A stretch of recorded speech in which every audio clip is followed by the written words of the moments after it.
Good day, Mom and Sir. My name is Ruth P. Benitez, 37 years old, from Dimapaco, Libungan North, Cotabato, Philippines. I am married. I have 3 children, 2 daughters and 1 son. My daughters are 17 and 3 years old.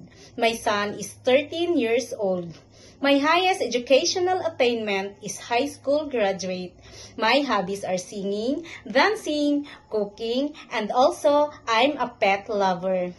We have a 1 dog and 2 cats in our home. My expertise are taking care of children. I worked as a domestic helper in Saudi Arabia in 2 years and 6 months, from May 2017 to December 2019.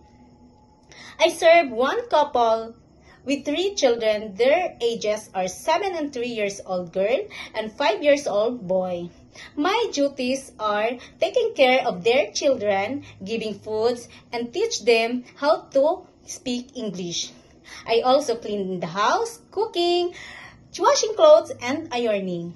I want to work in Hong Kong because I want to earn and save money for the future of my kids. I'm willing to take good care of elderly and a newborn baby.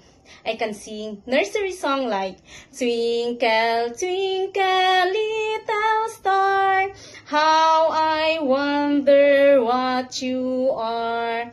Up above the world so high, like a diamond in the sky.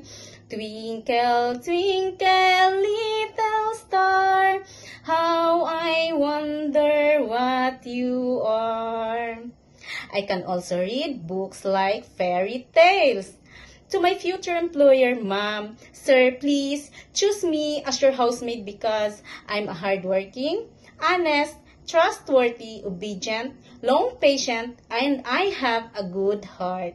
I promise to be a good housemaid and to promise to prioritize my job and finish my 2 years contract or more.